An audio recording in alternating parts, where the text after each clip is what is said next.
Hola, ¿qué tal? Muy buenas tardes. Mi nombre es Eduardo Flores, soy editor del sello Grijalvo en Penguin Random House. A nombre de la editorial, agradecemos a la Feria de Minería por el espacio y a ustedes por acompañarnos en la presentación de No es Normal. Se preguntarán dónde está Viri Ríos, ya no tarda, está atorada en el tráfico, pero bueno, vamos a empezar la mesa. Está con nosotros Alejandra Macías, Diego de la Mora también nos va a acompañar en un momento más, fue al baño.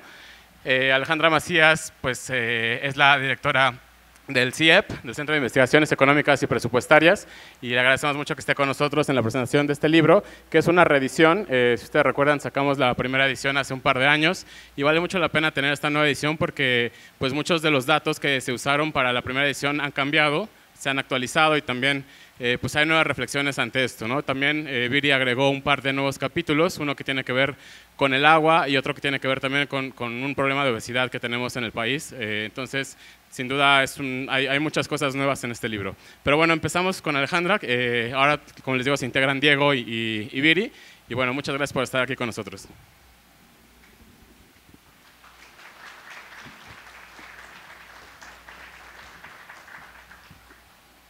Bueno, pues, ¿sí se oye? Ok, pues me dejaron solita, pero vamos a empezar. No. ¿Ahí? Ahí, sí. Bueno, primero quiero agradecerle, aunque todavía no está aquí, a Viri. Es que, ¿lo puedo sacar? Sí. A ver, ¿así? Ok. Entonces, bueno, primero agradecerle a Viri, que no está, tendré que agradecerle más tarde a ella en corto, ¿no? Por invitarme a presentar esta segunda edición de su libro No es Normal a la editorial. Gracias, Eduardo, por pensar en mí y en el CIEP para poder comentar este libro.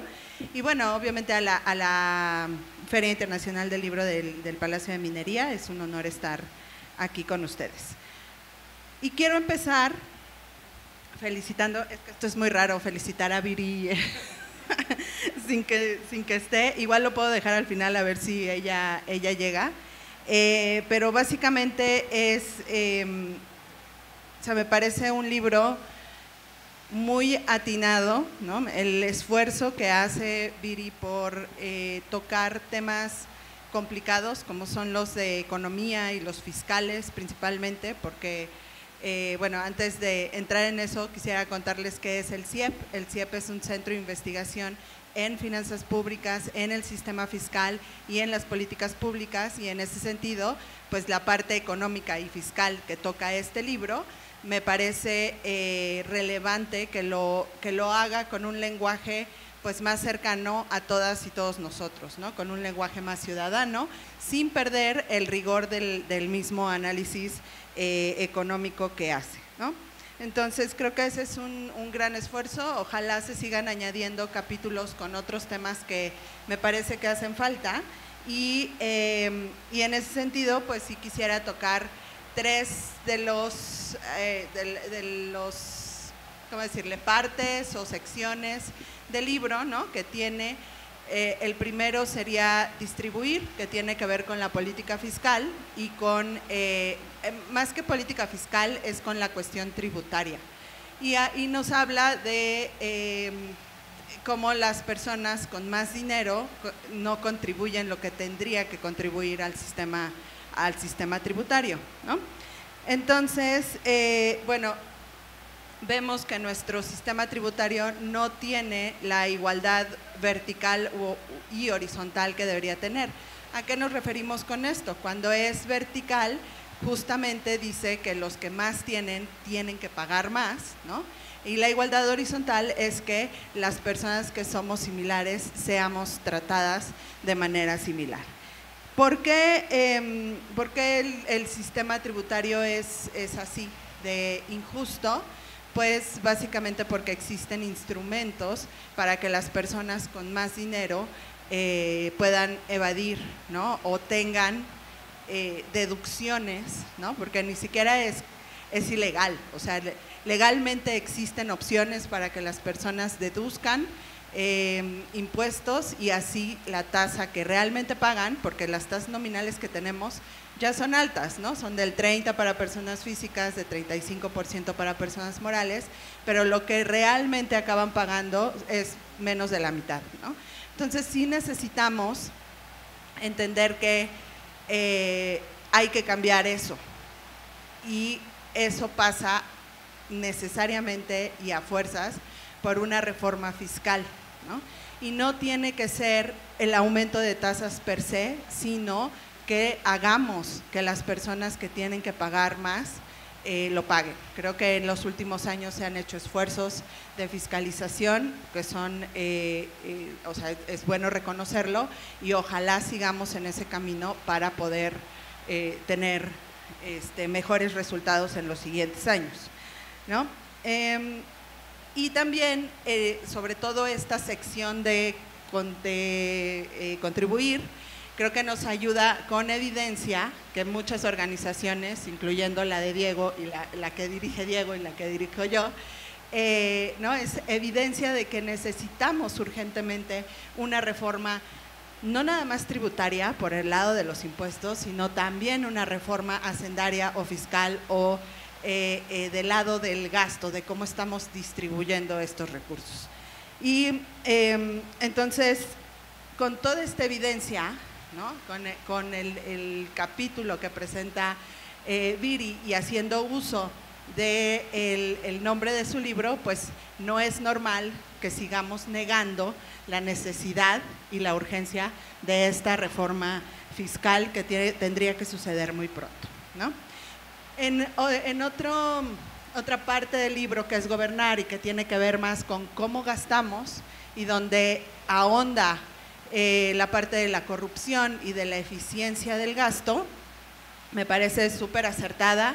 Creo que es un fenómeno que sigue ocurriendo en cómo se ejecuta el gasto en nuestro país, pero también tenemos que entender que el gobernar es decidir en qué destinamos los recursos que tenemos.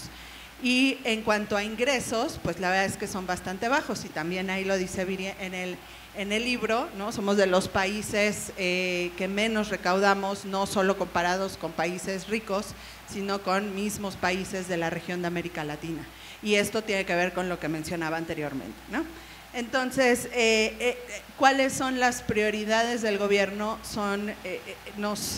O sea, cuando decide el gobierno en qué va a gastar, en qué va a poner los pocos recursos, nos está diciendo cuáles son las prioridades. Y muchas veces las prioridades del gobierno no son necesariamente las prioridades de toda la población, y no pone en el centro la función de bienestar de la sociedad, que es difícil, ¿no? La sociedad, y sobre todo la mexicana, somos súper diversos, es muy diferente el norte del sur, es muy diferente lo rural de lo urbano, y pues eso hace todavía más complicado decidir cuáles son las prioridades de la población. Y bueno, en este sentido también necesitamos decir que no es normal que actualmente las decisiones de gasto se concentren en tres aspectos principalmente, ¿no? El primero es Pemex, el segundo es militar, y el tercero es adultos mayores de 65 años. Si tú observas cómo se ha estado distribuyendo el presupuesto en los últimos 5 años, y sí hay un cambio muy importante de cómo se debilitan las instituciones porque los recursos se han concentrado en estas tres cosas. Entonces sí necesitamos pensar en que en esta reforma fiscal tengamos que revisar cómo estamos distribuyendo esos recursos y entender que tal vez no podemos salvar a la petrolera, ¿no? Tenemos que pensar en otra cosa. ¿Qué vamos a hacer con la transición energética? ¿Cuál es el papel de Pemex en esta transición energética? ¿Cómo le vamos a hacer para poder generar mayor riqueza por ese lado? Porque mucho tiempo Pemex dio ingresos al gobierno, en este momento eso ya no está sucediendo y también nos está pegando, ¿no? Y después tenemos la sección de cuidar, la cual el nombre me parece acertado. Sin embargo, se quedan los temas que toca Viri, y bienvenida Viri, gracias por la invitación, se quedan un poco cortos, ¿no? Hablar de cuidar la salud y el medio ambiente es súper importante, definitivamente. Sin embargo, creo que nos falta tocar un aspecto que es cuidar a los demás, ¿no? Y en ese sentido, también actualmente no hay un sistema de cuidados, ¿no?, para niños, ni para personas con discapacidad, ni para adultos mayores, y eso hace que las mujeres destinemos más horas de nuestro tiempo a esas labores comparado con los hombres. Y también es una de las cuestiones que no permite que más mujeres nos incorporemos al mercado laboral. Entonces, también utilizando otra vez esa frase, pues no es normal que suceda eso, ¿no? Y que las mujeres tengamos doble, triple jornada de trabajo comparada con los hombres, y que necesitamos hacer cambios importantes y urgentes para incorporar esa política pública en la seguridad social de todos los mexicanos. Y bueno, aprovechando que ya llegó Viri, ¿no? Gracias, perdónenme. Discúlpenme. Tengo una muy buena excusa porque, bueno, gracias Lalo, Ale. Estamos esta tarde con mucho calor, pero rodeados de gente muy admirable. Ahorita les voy a platicar un poquito de por qué y cómo fue que los conozco y los invité. Mi excusa para llegar tarde es que ayer me comí algo y me hizo terriblemente daño. Sí, entonces hasta hace como hora y media yo estaba tirada así en la cama a punto de hablarle a Lalo y decirle, güey, cancelen todo. Pero bueno, ya, como pueden ver, me metí a bañar y aquí estoy. Y luego, bueno, terrible, porque además, ya cuando según yo estaba lista, vi que había una gotera y dije, ¿cómo es posible que deje yo una gotera en la regadera? Y entonces me meto y le abro en vez de cerrarle. Entonces otra vez me volví a empapar, pero ya con ropa puesta. En fin, no voy a contar todo lo que me pasó de venida, pero quiero agradecerles enormemente por estar aquí. Veo, como siempre, muchísima gente muy joven que me acompaña, y gracias a los que hicieron fila allá, gracias a alguien que me agarró en la esquina y me dijo, ¡es allá, Viri!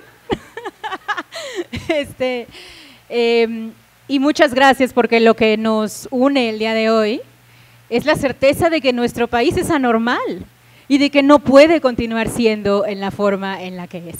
Entonces no interrumpo más. Ale, por favor, adelante. Bueno, Viri, ya nada más iba a agradecerte la invitación y a felicitarte por hacer este gran esfuerzo de crear este libro con un lenguaje que sea más cercano para todas y todos, y sobre todo para los más jóvenes, que necesitamos que se involucren en todas estas decisiones económicas y fiscales, ¿no? Entonces, es básicamente eso, y pues ya les pasaría la palabra. Gracias.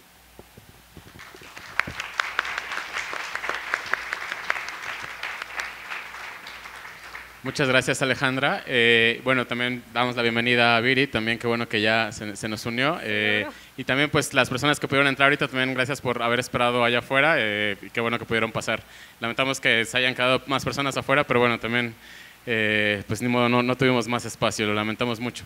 Pero bueno, te agradecemos mucho también a Diego de la Mora que nos acompañe. Él es director de Fundar, entonces también estará con nosotros ahora platicando acerca del libro. Te cedo la palabra, Diego. Muchas gracias por la invitación, Viri y a Penguin. Muchas gracias a todos, todas y todes por estar aquí.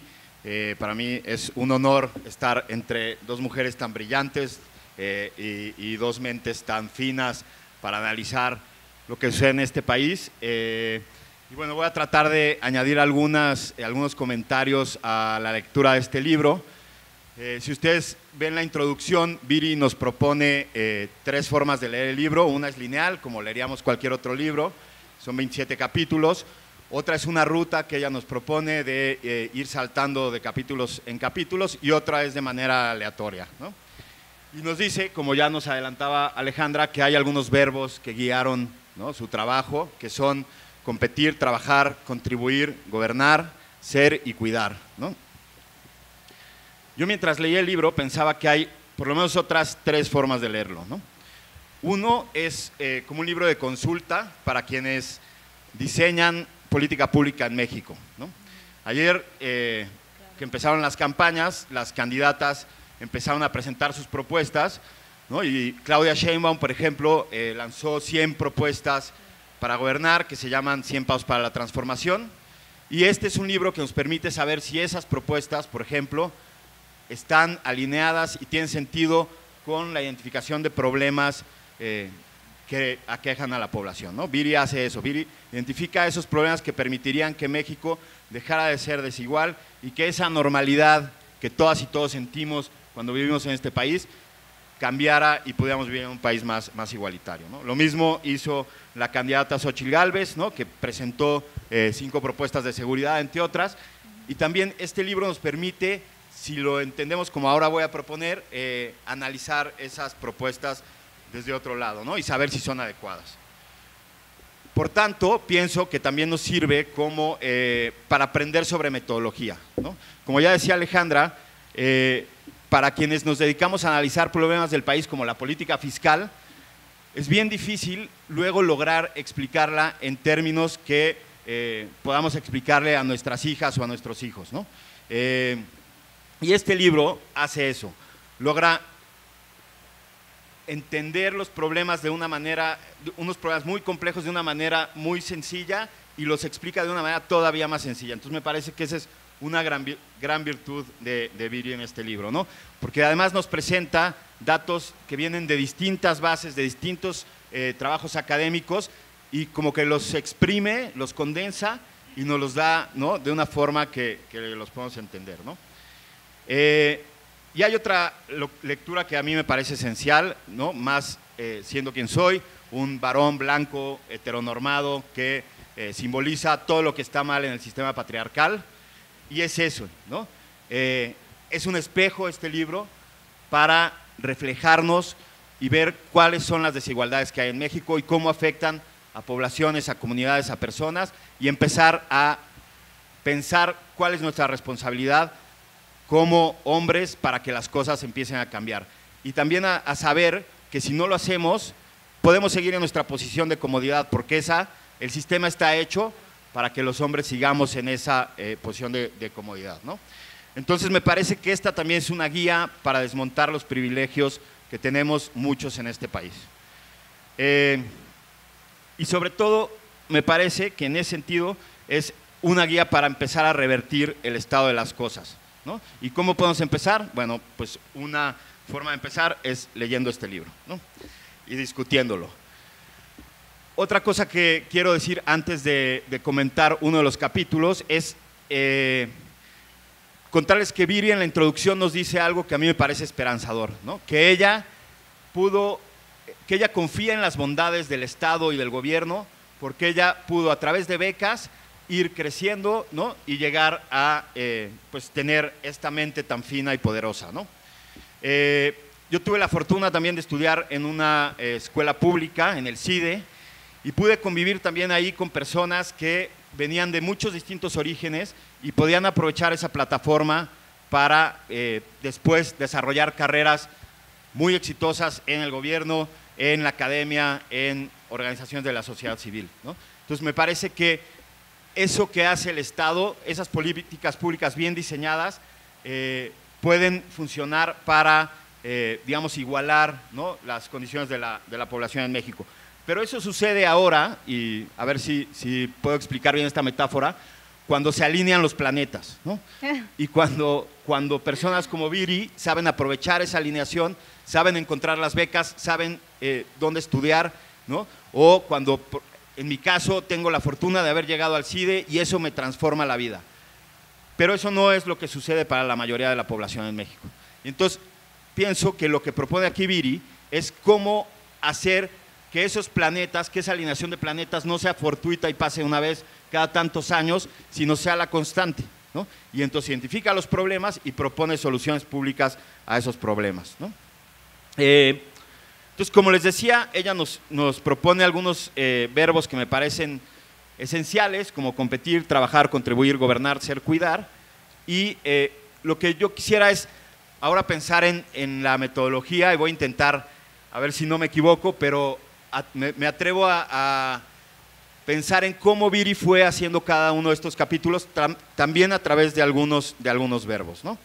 Para ello voy a aprovechar lo que hace en el capítulo 24, que es el del cartel del agua, porque me parece que es un problema que ahora estamos sintiendo, ¿no? En carne propia, y el cual, pues a mí por lo menos me tiene bastante angustiado, y pienso que a muchas y muchos de quienes vivimos en esta ciudad también, ¿no? Estamos llegando al día cero, y eso parece en la metodología de Viri que no es solo una casualidad, ¿no? Entonces, me parece que lo primero que hace Viri es justo decir que no es normal que esto suceda. No es normal que casi la mitad de la población de México no tenga acceso diario al agua potable. México tiene agua suficiente, y estoy citando la página 240 del libro. México tiene agua suficiente para darles a todos sus habitantes, según datos de Conagua, agua renovable suficiente para dotar de 10,000 litros diarios a cada mexicana y mexicano. 10,000 litros diarios. Lo que necesitamos para nuestro consumo cotidiano son 150, ¿no? ¿Qué pasa con todos los demás, ¿no? Claro. ¿Qué pasa con los 9,850 litros que no nos están llegando? Y el segundo verbo que me parece que se puede usar para, digamos, seguir la metodología de Viri es el verbo redistribuir, ¿no? ¿Cómo redistribuimos en este caso el agua? Pues a través de cobrar realmente las tarifas a los que explotan el agua con fines comerciales, ¿no? Y otra vez cito a Viri. A las embotelladoras de agua se les debe cobrar las tarifas más altas por el uso del agua, y solo se les deben dar concesiones en regiones donde no haya escasez de agua. Un comentario al margen: seguramente ustedes se acuerdan cómo cuando Monterrey estaba llegando a su día cero, en los mismos meses se anunció que se iba a instalar la planta de Tesla más grande del mundo en Nuevo León, ¿no? A mí eso me parece una locura que no puedo entender, ¿no? Y nos dijeron, bueno, no se preocupen, va a ser con agua reciclada, ¿no? Y así se soluciona ese problema. Entonces, creo que Viri da otra vez en el punto aquí, ¿no?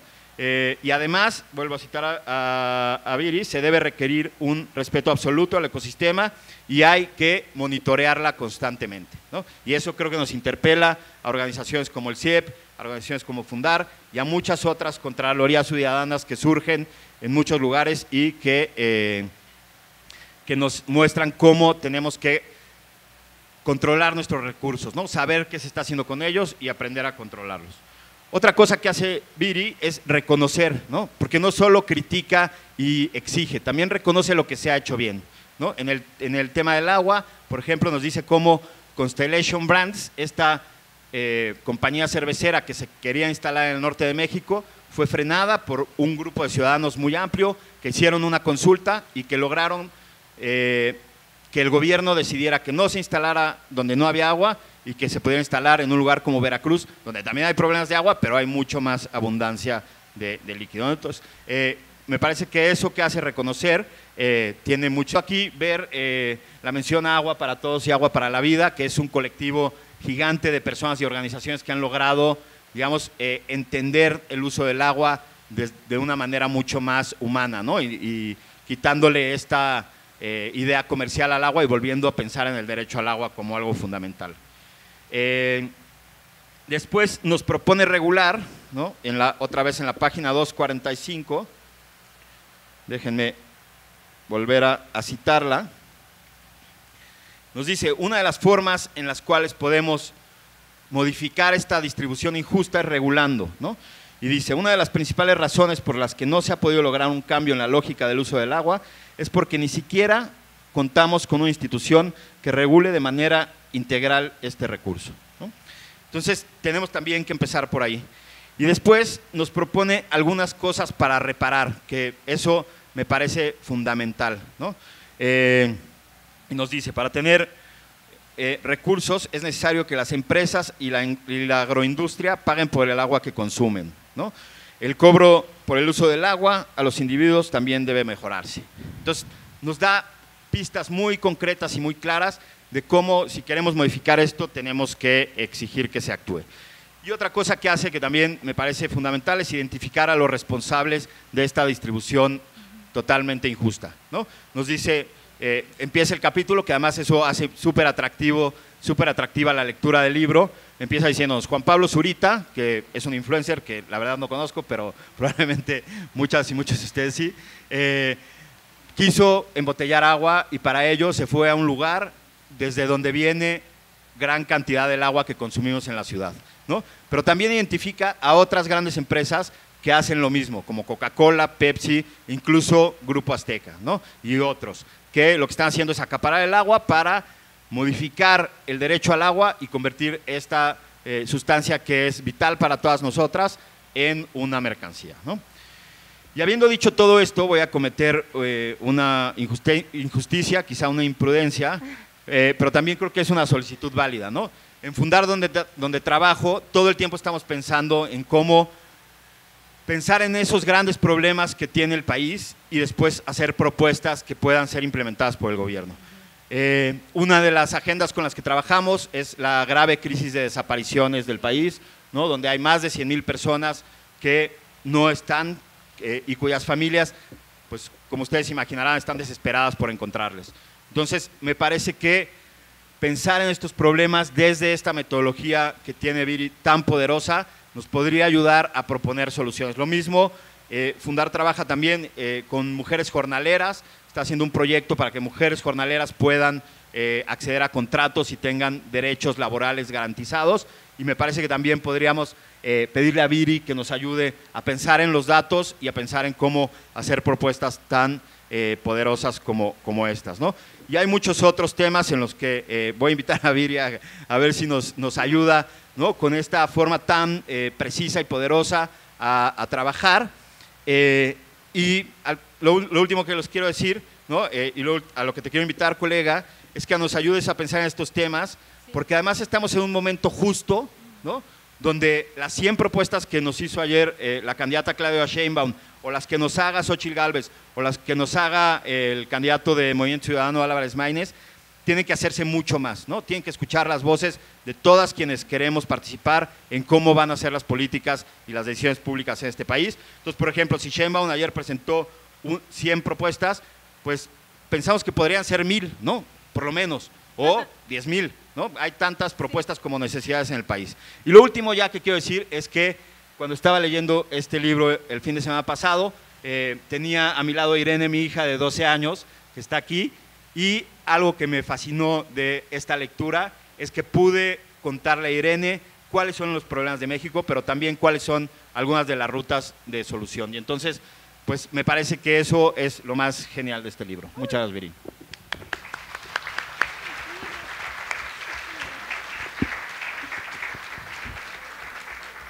Muchas gracias, Diego. Pues bueno, también ahora aprovechando que llegó Viri, pues justo también quería decirles pues la felicidad y el orgullo que nos da a nosotros como editorial que ella esté con nosotros como autora. Este segundo libro que tiene con nosotros, la verdad es que es un placer trabajar con ella. Hemos tenido pues muchas aventuras editoriales y sin duda a mí me parece que es un librazo este. Desde la primera vez que lo leí sí me gustó mucho y sí dije esto vale mucho la pena que la gente lo lea, que llegue a más personas, y justo valoro que ella logró como encontrar la forma para que sean temas interesantes para todo el público, ¿no? Sin quitar el rigor y todo pues este análisis que hace de los datos, y me parece que eso es muy hay que alabarlo bastante.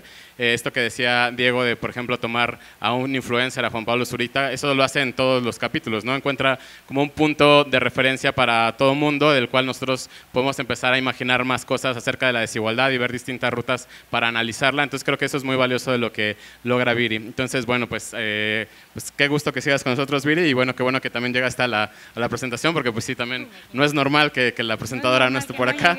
Entonces, pues qué bueno que llegaste. Entonces, pues te cedo la palabra para que nos cuentes. Mil gracias, Lalo. Mil gracias, Ale, Diego. Gracias a todos por estar aquí el día de hoy. ¿Sí me escuchan? Ok, perfecto. Bueno, quiero comenzar primero contándoles por qué están aquí las personas que me acompañan en la mesa. Ale está aquí porque Ale dirige un lugar que a mí me fascina, que es el CIEP, en donde se analizan las finanzas públicas de este país. Y se ha hecho desde hace mucho tiempo. De hecho, yo conocí al CIEP por su director anterior, Héctor, y ahora Ale tomó la batuta y convirtió al CIEP en una fascinación para todas las personas que queremos entender a este país por medio de datos. Yo muchas veces, antes de irme a dormir, ya bajé TikTok de mi teléfono porque eso era imposible ir a dormir con esa cosa, pero muchas veces me meto a la página del CIEP, y no porque me duerma, pero porque es contenido suficiente para leer un poquito antes de dormir. Y lo aprecio muchísimo y los invito a ustedes también a que conozcan el trabajo del CIEP, porque además es un trabajo que emula mucho el ethos de No es Normal, en el sentido de que es muy fácil de digerir, está dividido por temas, por ejemplo, puedes enfocarte en salud, en educación, y puedes ver ahí qué está haciendo el gobierno con el dinero, qué falta por hacer, qué se ha hecho históricamente. Diego está aquí porque dirige otro gran centro de pensamiento de este país, que es Fundar. Fundar abandera todas las más importantes luchas de este país, no tengo duda. Cuando alguien me dice, dime un lugar en donde se estén abordando los temas más importantes y críticos para crear justicia en este país, yo siempre contesto Fundar. Porque Fundar es la institución que, por ejemplo, dio a conocer la lista todavía me acuerdo, fue hace como 10 años, pero fue padrísimo, una lista de evasores fiscales, bueno, no evasores, pero que habían sido permitidos legalmente de evadir miles y millones de dólares, con nombre, apellido, la empresa que había pues logrado este beneficio durante el gobierno de Peña Nieto. Fundar es un lugar que acompaña pues no solamente a las desaparecidas, a las jornaleras, a las mujeres, al fondo minero, a la minería. Realmente no hay una sola injusticia en este país, o habría pocas, habría que contarlas, que Fundar no ha tenido como parte de su agenda. Entonces es un lugar muy inspirador y nuevamente los invito a que lo conozcan. Porque No es Normal, en realidad es un libro que se levanta sobre los hombros del trabajo de cientos, si no diría que docenas de cientos de personas, de académicos, de think tanks, de centros que han conglomerado los datos. No es Normal cita cerca de 600 distintos papers académicos, cita cerca de 300 libros y 100 reportes distintos. Entonces No es Normal en realidad es un resumen del trabajo de muchas personas que se han dado a la tarea de conocer a este país. Pero a veces nos cuesta trabajo pues leer 600 libros y 200 reportes para entender a este país. Entonces en realidad el trabajo de No es Normal pues fue crearlo en un espacio muy asequible y que fuera, yo estimo y quería que fuera muy fácil de leer. No es Normal tuvo su vida 1, aquí, en este color. Y luego un día yo le hablé a Lalo, a mi editor, y le dije, quiero que No es Normal tenga vida 2. Y me dijo Lalo, ¿cómo?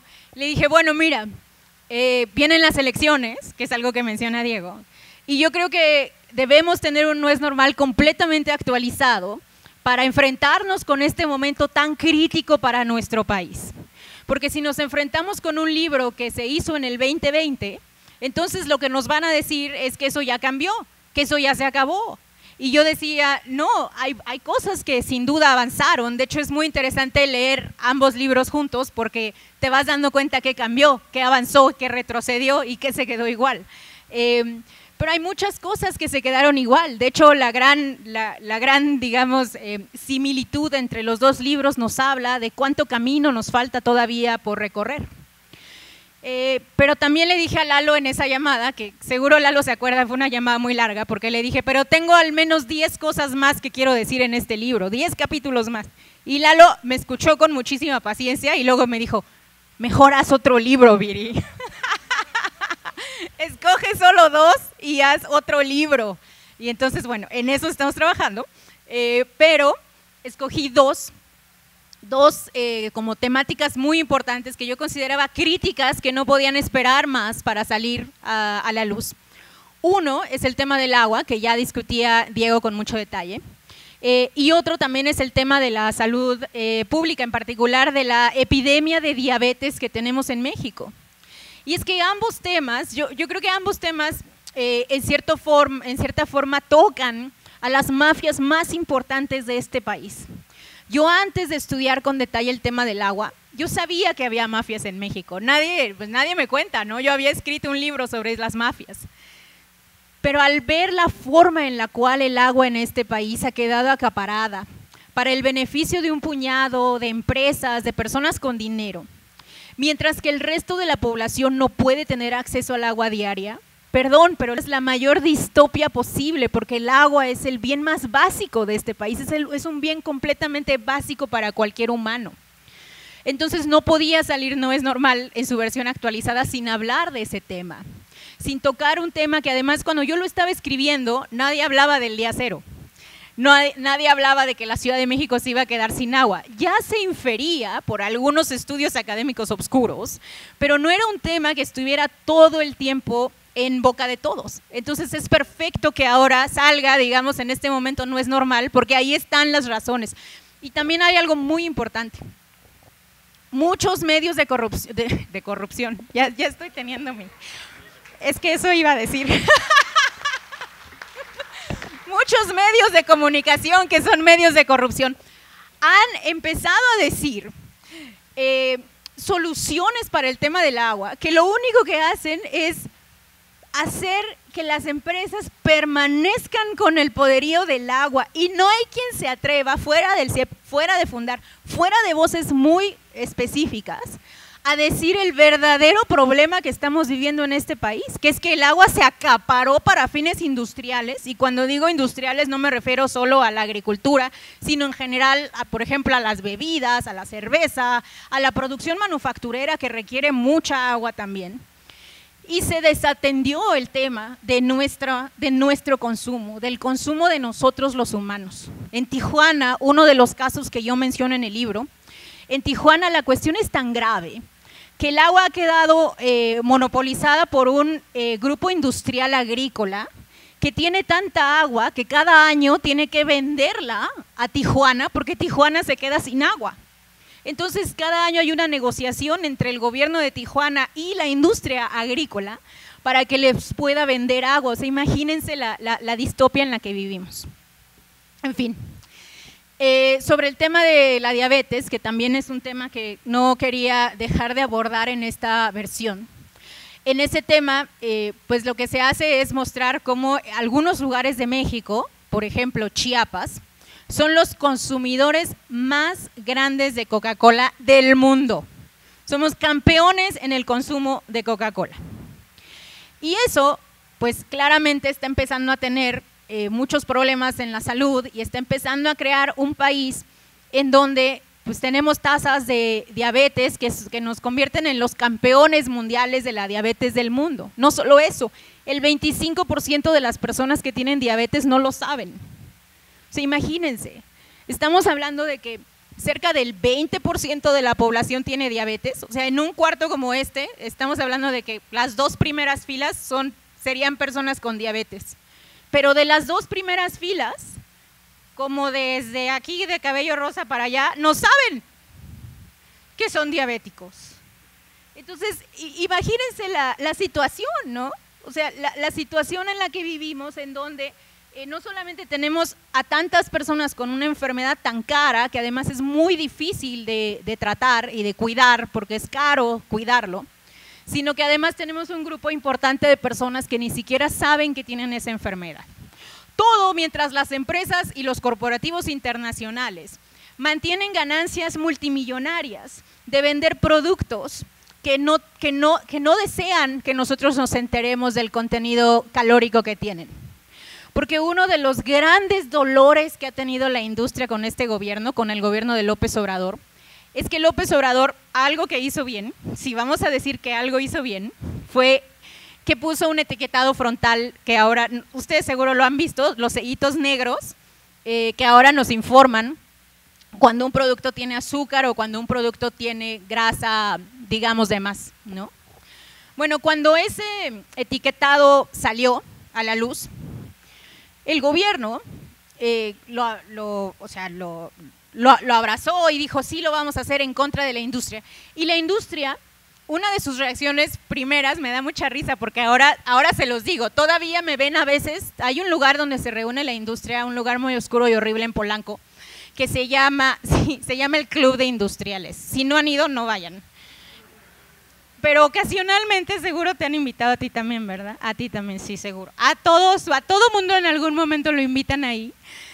Y entonces uno va y en los pasillos te vas encontrando, pues, literal, a la oscuridad más oscura del empresariado mexicano. Y todavía, cada que voy, yo diría una de tres, me encuentro a alguien de la industria del azúcar y las bebidas azucaradas, que me reclama y me dice que cómo es posible que yo esté diciendo que el etiquetado frontal funciona, cuando no lo digo yo, lo dicen docenas de académicos aquí citados, que ese etiquetado a lo mejor no es perfecto porque nada lo es, pero sí ha ayudado en cierta forma a que la gente diga, bueno, en vez de comprar algo con 3 sellos, voy a comprar algo con 1. O, bueno, ya si me compro algo de 3, ya sé que es poquito, ¿no? Tengo que comer poquito de eso, ¿no? En fin, o sea, te regañan todo el tiempo, pero bueno, volviendo antes del regaño, algo que decían estos señores, todos se parecen, todos son iguales, algo que decían estos señores es, no va a servir de nada, no lo pongan, no va a servir de nada, lo único que va a hacer es hacer que incurramos en muchos costos porque vamos a tener que cambiar el diseño de los empaquetados para que quepan los sellitos. Y entonces en esas estaban y entonces yo decía, bueno, pues si no sirve de nada, si verdaderamente no sirve de nada, pues ya déjalo pasar, no va a pasar nada, tú no vas a perder dinero, la gente va a seguir igual. Pero obviamente esa era una treta que ellos estaban diciendo porque no querían que se aprobaran los sellos. Y en el momento en el que se aprobaron, esto está documentado, no es normal, como yo diría, como 6 meses después de que se aprobaron los sellos, ¿saben qué hizo toda la industria? Reformular los productos. Entonces el pan Bimbo que hoy nos comemos ya tiene menos azúcar o menos grasa o menos de algo para reducir el número de sellos que tiene ese producto. Y lo mismo ha pasado con las mantecadas y con todo lo que nos comemos. Y si se fijan, en un inicio había más productos con más sellos de los que hay ahora, porque justo se reformuló. Entonces que no nos digan que la regulación no funciona, que no nos digan que es falso, que no nos digan que los etiquetados no funcionaron. Lo que pasa es que la industria y los corporativos quieren tener un Estado a modo y quieren tener un grupo de ciudadanos que no les demanden ni la reformulación de sus productos, ni ningún tipo de rendición de cuentas respecto a lo que venden. Entonces, bueno, en No es Normal versión 2 yo me fui como en tobogán diciendo todas estas cosas que no se dicen en los medios de corrupción y que deben decirse más y más. Entonces, bueno.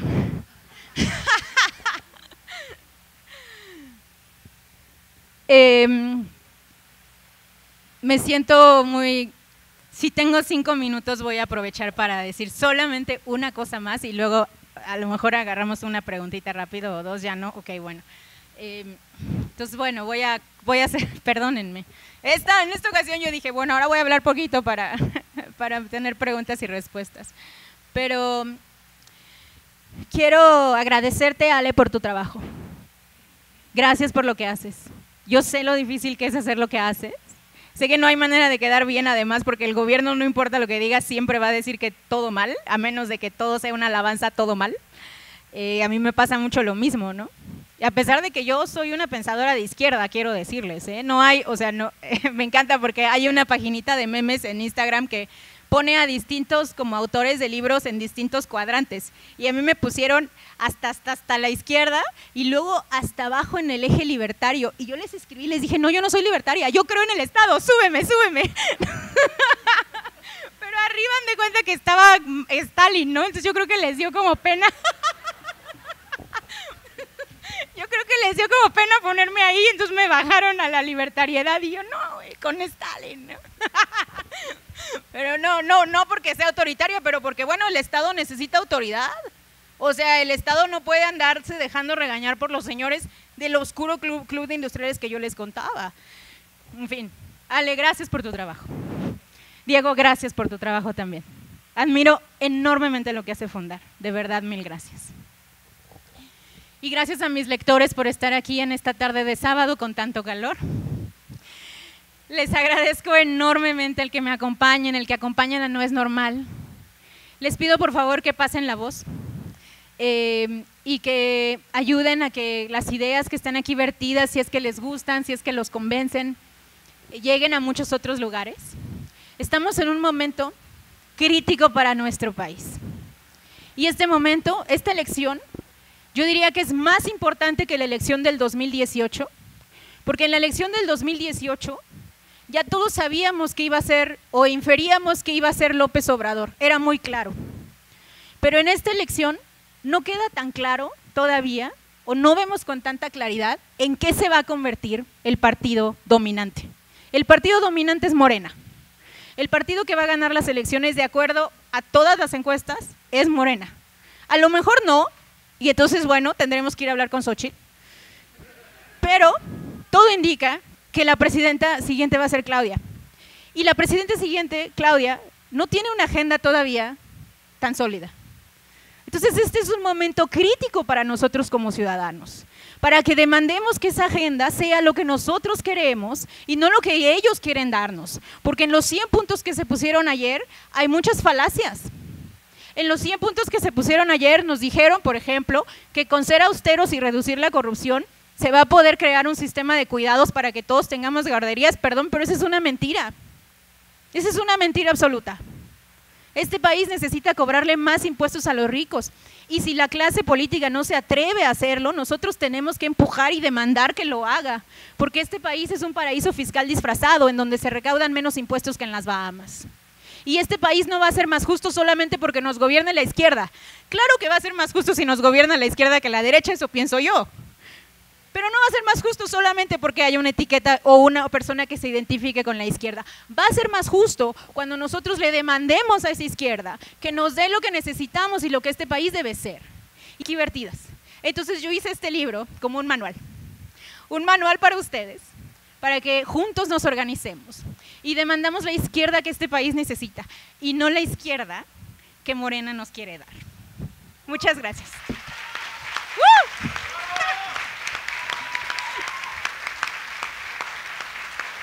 Mil gracias.